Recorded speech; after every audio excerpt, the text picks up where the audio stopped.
Hello everyone, how's it going? This is M.L.S. Weech, and welcome to another weekly edition where I look at each book covers. We call it the book cover of the week, and then you have the opportunity to vote on your favorite. The way it works is I look through Amazon and I look at the covers that jump out at me.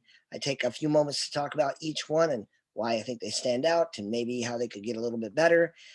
And then after you vote, they go into what will be the 2021 M.L.S. Weech Book Cover of the Year competition. So do me a favor and click on the link below, vote for your favorite cover, and ask your friends to vote too. And if you like this video, please remember to click the bell notification and the subscribe button. And if you're really feeling generous, do me a favor and go to my author link. That's also down below, and look at my books and see if you're interested in any of them and give one of them a try.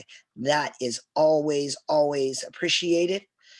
So we're into the month of July now. Happy 4th, if that's when you're watching this, which means we're trying to wrap up June. We got a few more weeks to go, and I get the privilege of announcing the week 3 June book cover of the week. And that is The Tournaments of Thaw by Tamar Sloan and Heidi Catherine. I always think that this type of cover gets a lot of credit. It's a very common thing that I'm seeing now where people take a silhouette of an object and then in the space composed of the one figure, they put a cityscape or another object or another image. It's something I'm seeing a lot more of. What makes this one stand out from this technique is this bird, whichever kind of bird it is, has a little bit more detail and a little more elaborate of a pattern going around it. So it's not so stark. What I mean is it's not a perfect image of a bird with like sharp points that don't have any unclean edges is what they're typically called. And so it really kind of helped it stand out. There's a bit of color to it that is also a bit unusual. So big props to Tamar Sloan and Heidi Catherine. And if you're the individual who designed this cover, big props to you as well. And I want to say that wish you luck in the book cover of the month competition for June. That allows us to start looking at the week 4 book cover of the month and start talking about, I'm sorry, not the week 4 book cover of the month, but the first week of July. Sorry, I'm feeling off my game. So I'm about to head out on vacation and I'm super stoked about it. And I cannot wait to jump on this plane, but I want to make sure that I keep this content coming out to you guys so that those of you who enjoy it can get a chance to look at these book covers and talk about talk about them and vote for your favorites. So the first one we're going to talk about for the first week of July is The Far Side of the Universe. And everywhere I look, I'm told that NOC is the author of this. I'm not really familiar with that term or that group, but it's put out by Tor, which is one of the bigger fantasy companies. The Wheel of Time is my second favorite series ever, and that was put out by Tor. And Brandon Sanderson, who's my favorite author operating right now, is also signed under Tor. So the Stormlight Archive is something that comes out over that. So I trust Tor a lot in terms of the books that they published. And this series of short stories was produced. Now onto the cover. I like the gradation of the color in the background from white to blue. That's very interesting. Typically you see white to black or black to white or single color palette blends. So when you go from pure white to a non-contrary or non-complementary color, it adds a little bit of interest and allows you to have the figure in the background working the way it does. The text is oddly spaced and set. I get that it falls within this funnel. It looks maybe like someone's being like taken up or beamed up, but the just how random the text kind of feels is something that doesn't really strike me the right way. But at least it's not just kind of slapped on there or dropped over somewhere that it interferes with. And the text kind of helps define everything you see about this image is enclosed in the funnel. And that is at least holding to a pattern or a visual theme that it's giving if it's not exactly easy to read. So the next cover we're going to talk about is Bloodless Secrets by Joanna White. So whenever anyone's looking at covers, and I'll bring this one up here in a little bit, whenever anyone looks at covers, part of what happens is people have biases. People have things that they like. They have themes that they like. They have colors that they like. And designers, book companies, publishers, independent authors like myself, they all go out of their mind trying so very, very hard to make sure that their cover reaches the audience they want. I love old-fashioned martial arts movies. I love any kind of martial arts stuff. I love detailed art. I like manga. And this cover screams to fans like that. Hey, do you like manga? Do you like anime? Do you like action? Do you like ninjas? All of that's covered in this particular cover. And so that dramatically increases the likelihood of me at least reading the description and considering this book. The detail in this figure's muscles is insane. I'm not a fully trained manual artist. And when you're a fully trained manual artist, you take classes in understanding muscular form and things of that sort.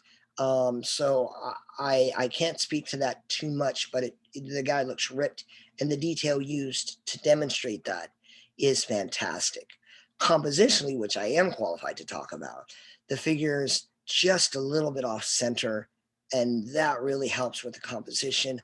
I love the kanji. I got to get my wife to come look at these and tell me what they mean. The splashes of color throughout the cover bring a dynamic appearance to a very simplistic design, and it all feeds to that theme.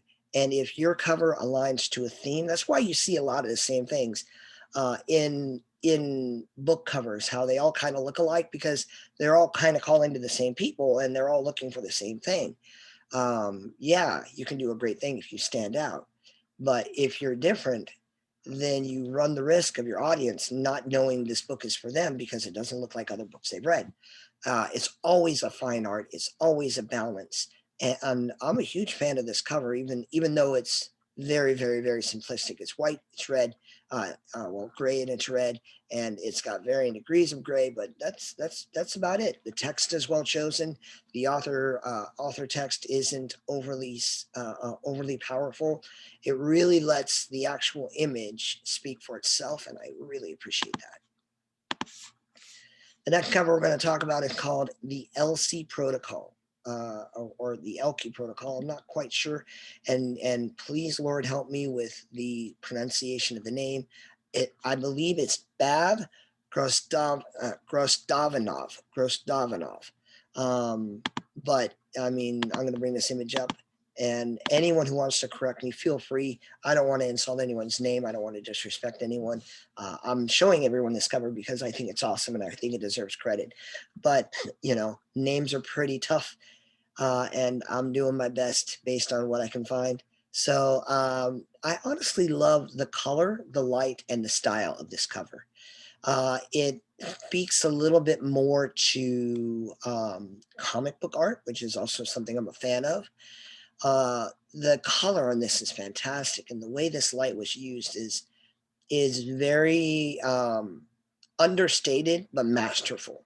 It's understated because the light itself isn't what someone would typically think. Typically, when someone looks at good lighting on a figure, they're looking for maybe a little shadow under the nose and under the lips. That's called paramount. Or they're looking for a little triangle under the eye. That's typically called Rembrandt. Or they're looking for half shadow, half not. That's typically called split. The designer of this understood that there's a sunrise or a primary light source over here to the right, and the light wraps around the figure's hair and shoulder, separating her from a darker background. And the tonality that they use from just in front of the ear to around the face is a truly masterful demonstration on how someone understands light, even though the light isn't doing something that people would typically expect on a portrait. They keep the detail in each, allowing that light to be warm and pull the eye to that figure. I love that the hair isn't just falling flat. It looks like there's either a wind, or she's just taken off her helmet, or she's, I don't know, maybe she's doing the supermodel shaking my hair thing. I don't know, but there's movement, even if that's subtle. So every time I look at this cover, I'm like, wow, that's so subtle, but it works so well because every little detail speaks to something interesting and fascinating. The font is a little gimmicky, but because there's not a lot of difficulty in the words, it's not like I'm reading huge phrases and things like that, you can get away with it. If you're going to have this font for something like the Stormlight Archive, it'd be a lot harder to read because you got all those little random glyphs and dots throughout it, and it'd be harder to read. But for a total of 3 words that are somewhere in the neighborhood of 12 characters, you can use a font that's a little more gimmicky, and it'll stand out and still be legible. The next cover we're going to talk about is The Augmented by Brendan Hawkins. I believe the theme of today is subtlety. I never actually have a theme when I sit down and look at covers. Seriously, I'm just going through Amazon and I'm scrolling down. I use my down arrow button. I'm scrolling down and I'm looking and I'm looking and I'm like, yeah, that was not bad. That was not bad. If you've never tried this, I kind of challenge you. Go to your favorite genre, whatever it is. For me, it's sci-fi and fantasy, and just start looking at covers and honestly pick out like 7 that you like. And if you ever find one that you like and you want to throw it in the comments down below, I'll take a look at it at least. I don't know that it'll make the final 7 for the weekly vote, but I'm always willing to listen to feedback and talk about it. And if you do leave it, I'll probably comment at least on it to let you know what I like about it and why I put it in or why I decided to keep it out. However, sometimes when I'm looking through it, because covers are cyclical in nature, again, everybody, there's not as much originality in book design as I think even artists would want, because again, you're trying to make sure that people who are looking for you, they find what they expect to see. So that means you get about you these kinds of covers, you get about you those kinds of covers, and every now and again, one of the bigger names who can do whatever they want. People are going to buy their book because it's who they are. They have the most liberty. This cover, again, is about color gradation, and the composition is actually very, very solid too. The Augmented here is balanced, and you have this digitized pattern that makes it look like some sort of cyber story in some way, shape, or form. Maybe something along the lines of Ready Player One. But I want you to notice how he falls in a balanced manner, if not exactly, between this digital appearing pattern and this normal looking world. So whether he's falling from reality into a digital world or from the digital world into the real world is very well done. And they even continue to take it throughout the figure. So you can see he's still kind of being either disassembled into this pixelation or reassembled into reality. And so that's pretty solid work. I don't know that this figure is rendered as well as a lot of other figures that I've seen. It's certainly not as bad as some that I've seen, but we don't see the same detail in the hair. The clothes kind of become blobs, but it's still enough detail for you to make out what's happening. And I can forgive someone running out of energy to put some detail accents on a sweater when they've had to go through here and do all these little filaments floating upward. So I don't want to knock the designer for putting all this detail and attention into here and then maybe not emphasizing something that's less important, because the theme is what matters, not the detail. If this cover were about who this guy is, they'd put more into it. And I'm sure that this is a main character or an important character. But this cover is more about the idea of someone falling out of a digital realm or being turned digital or something of that sort. So big props to that designer. Now we're going to talk about To Die to Save the World Again by Remy Vance and Michael Anderle. So if you watch this channel enough, and I certainly hope you do, I don't know if I have a Michael Anderle cover every week, but I know I have a lot of Michael Anderle covers. So just as a disclaimer, I don't know Mr. Anderle. I don't get paid by Mr. Anderle. I've never even read any of his books, although it's a thing I intend to do at some point in time. All I know is he publishes at an idiotic pace, and his covers are awesome. So in a series where I talk about book covers, if he keeps releasing stuff and the covers keep looking this good, I'm going to keep talking about them. It's not bias for it. It's just they're nice covers. This is a very, very different cover, though, when you compare it to other covers by him. I was quite surprised to learn he was one of the authors. Normally, Michael Anderle has very sci-fi landscape figure in the landscape book covers. That's kind of the pattern he's fallen into. This cover is so dynamic with so many varying scenes and images that all more or less portray someone meeting their demise.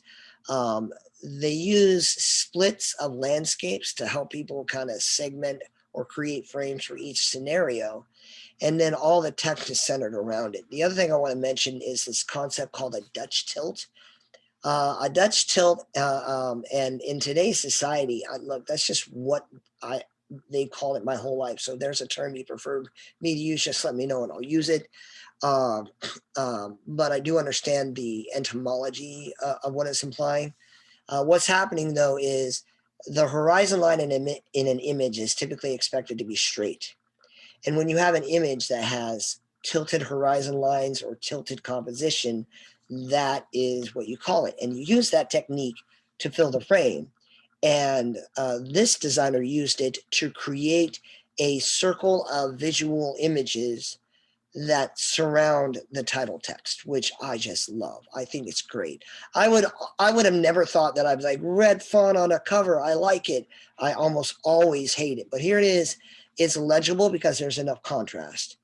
And it works because of this very unique concept. I wish I was a fly in the wall when someone pitched this cover though, because it breaks a lot of normal rules. People would normally say, hey, don't tilt your horizon. People would normally say, don't backlight it. People would normally say, don't use red on a cover. And I honestly feel like the designer said, you know what? I'm going to do a cover that breaks all the rules and it's still going to look good. And you did. Good job. You know how it's done. All respect due to you. So this is a very, very nice cover. We only got two more to look at. And the next one is a good old-fashioned King Arthur story or spinoff called Pendragon and the Clash of Kingdoms by C.J. Brown. We'll bring this guy up.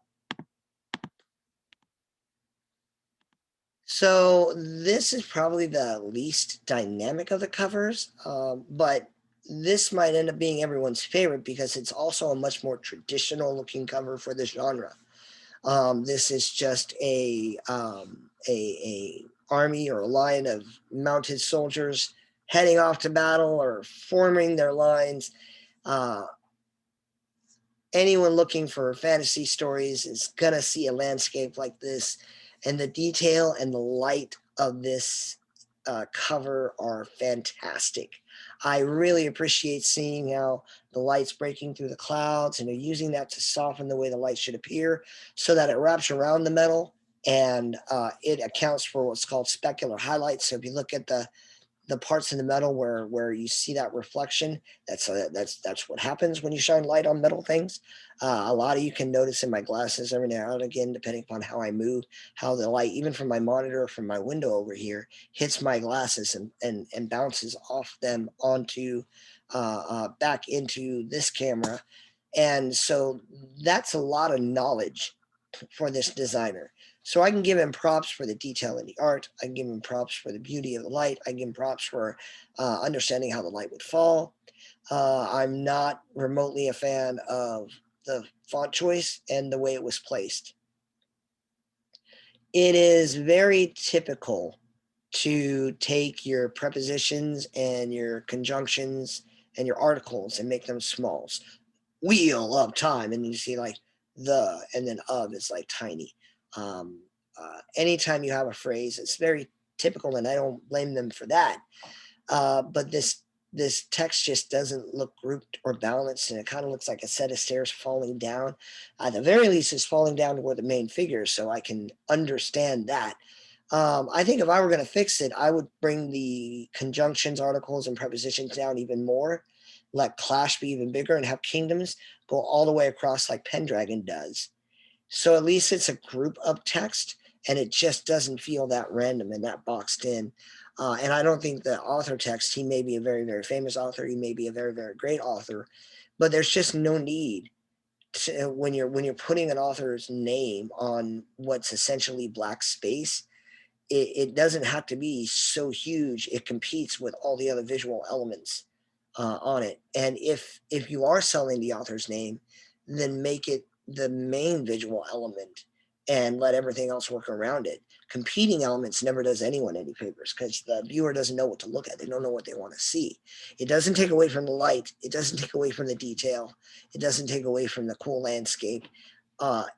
It's just something that I can talk about in this opportunity to help take something that is good and make it even better if I were coaching or an art director for whatever company produced this cover.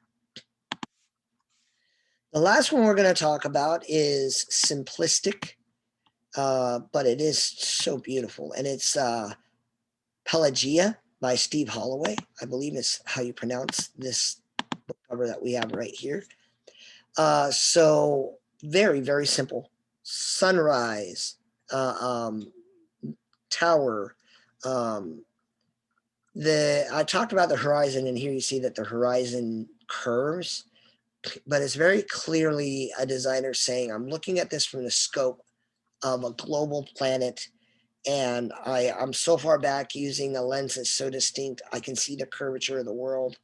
I think it's a little weird, though, that I have this curving arc here that everything respects right up into this weird part right here. And I'm a little afraid that this is like a layer that the author forgot to merge or blend. I could be wrong. It just, this little corner here does draw my eye. The color and the beauty of this sky is amazing. The text is a little far apart, but it's legible, easy to read, and at least close enough together that I know what I'm looking at. The author text is understated. The detail in the water is amazing, including this whale, whatever kind of whale it is, and this little craft. I think that's a craft in there anyway. So it kind of brings me back to the days of the Abyss, which, believe it or not, is a super old movie when you're me. But if you've never seen it, I really think you should give it a try. It is a great, great film. It does a lot. And this cover kind of harkens back to that idea. The tower is a little flat, but maybe it's supposed to be a clean, pristine silver tower. I guess if I bought it and I read it, the author would already have like, well, you bought it and you read it, so I got what I want out of it. But if I were to read this and the tower had some sort of texture to it, I would be upset because it's not reflected in the cover. But that's just because as an author, when I look at the covers, I want them to align to the canon of the story as much as possible. I remember I was working with my artist on one of the chapter icons for my new book out, Betrayed, which isn't linked down below, by the way. And we were talking about some of the elements in the chapter icon, and I had to we had to work together. There wasn't like any dispute, but we had to work together quite a few times to make sure that the details of the patch matched, because it's a tattoo that one of the characters has, and it's a unit that two of the characters worked on together before they went their separate ways. So if I read a story or I write a story and I have a tower and I have a very clear vision of what the tower is, I would expect that this tower matches that vision. So it's a beautiful cover. The sunrise and the light are what draw the most to it. The idea of showing the curvature of the world is pretty fascinating. And it's got a few holes that I would want to clean up if I were involved in the design process. But it still really jumped out at me. It was actually the first cover I chose because it jumped out at me so quickly. And that does mean it's good. Again, every time I talk about little things I notice, we're talking about details in something that's already very, very good. So that is our 7th cover, and that wraps up our conversation for another week of book covers. Please remember to go down and vote below. I'm on vacation, so maybe my uploads won't be as clockwork as they normally are, although that is my plan. That is what I intend to do. But believe it or not, I have a lot more trouble staying on schedule when I'm on vacation, because the whole point of vacation is to relax and do whatever you want whenever you feel like it. And that means militantly holding to the author schedule and militantly holding to your upload and blog schedule is kind of what tends to fall to the wayside. Well, I don't expect it. I just ask that you be a little patient with it if they are a little slow. I'm also ahead of the game enough with these videos. I'm actually recording for July before I'm anywhere near done with June. So it shouldn't have an impact, but it's something that I have to account for. So please enjoy your 4th of July. Enjoy your 4th of July safely. And if you're going to consume alcoholic beverages, do that safely. And as always, be blessed by God. Thank you so much and have a great week.